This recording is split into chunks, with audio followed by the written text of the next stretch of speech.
Hello everyone, you're watching HMJ Study channel.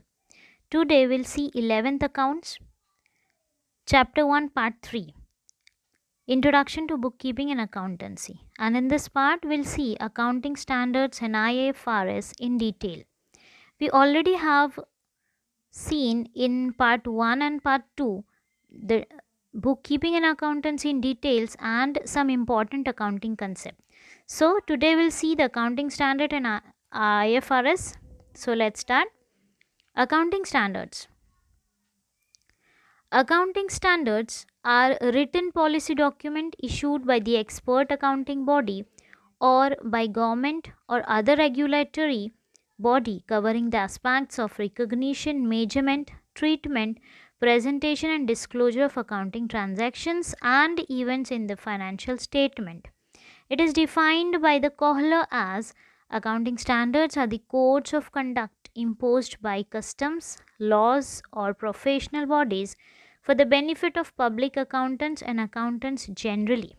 So, accounting standards provides the framework and norms to be followed in accounting so that the financial statement of different enterprises becomes comparable. It is necessary to standardize the accounting principles to ensure the consistency, comparability, reliability of financial reporting. The need of accounting standards. To promote better understanding of financial statements, to help accountants to follow uniform procedures and practices, to facilitate meaningful comparison of financial statements of two or more entities, to enhance the reliability of financial statements, and to meet the legal requirements effectively, the accounting standards are needed. Now, IFRS, that is International Financial Reporting Standards. International Financial Reporting Standards is a set of international accounting standards stating how a particular type of transactions and other events should be reported in the financial statements. International financial reporting standards are issued by the International Accounting Standard Boards, that is IASB, and IFRS are issued to develop the accounting standards that would be acceptable worldwide and to improve the financial reporting internationally. The accounting standards in India. Standards of accounting is issued by the Institute of Chartered Accountants of India, that is ICAI. The Council of Institute of Chartered Accountants of India constituted accounting standard boards, that is ASB, on 21st of April 1977, recognizing the need of accounting standards in India. Due to globalization, the accounts prepared in India must be compatible with accounts prepared in the other countries. This has resulted in the existing accounting standards being converged with IFRS. This convergence has resulted in what is known as Indian accounting standards. Indian accounting standards are basically international accounting standards which have been modified in accordance with Indian accounting practices, customs, and traditions. Now, some accounting standards, that is AS.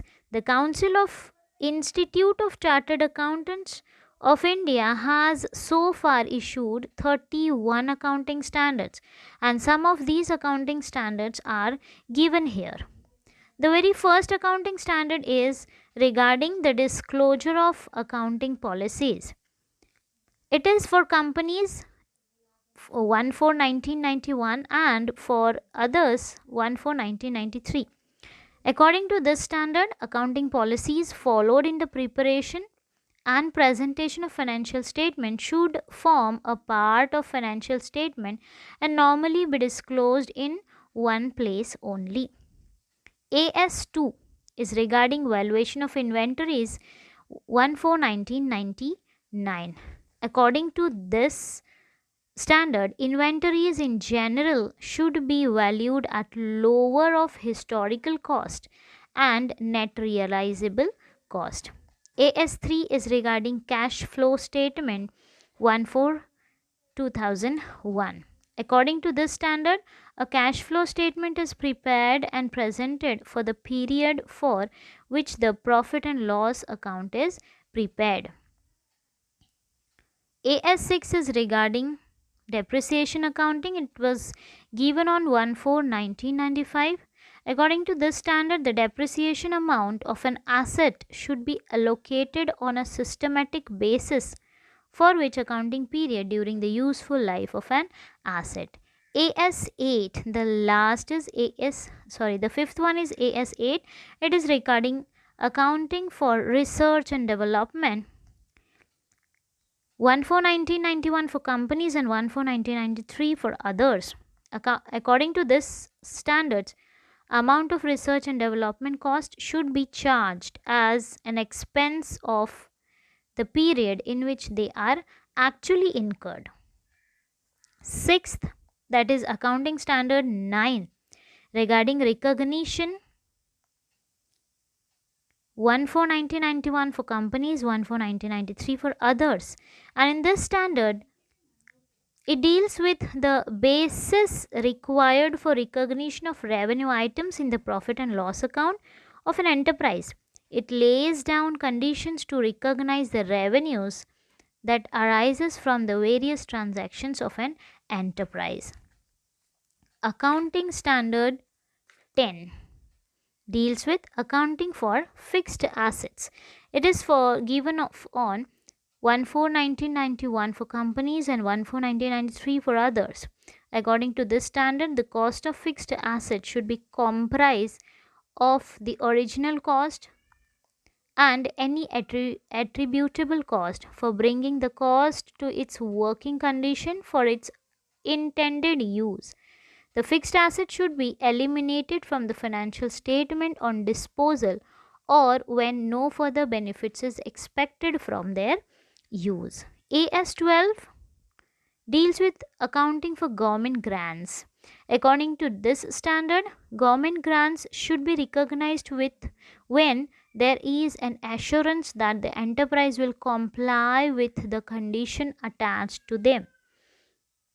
AS13 accounting for investment. According to this standard, an enterprise should disclose the current and long term investments distinction in its financial statement. Current investment should be carried in the financial statement at the lower cost or fair value. However, the long stay investments should always be carried in the financial statement at the cost price. AS22 deals with accounting for taxes on income. According to this standard, tax expenses for the period comprising current tax and deferred tax should be included in the determination of the net profit or net loss for the period. Okay, that's it about this part. We'll meet with the next part soon. Thank you.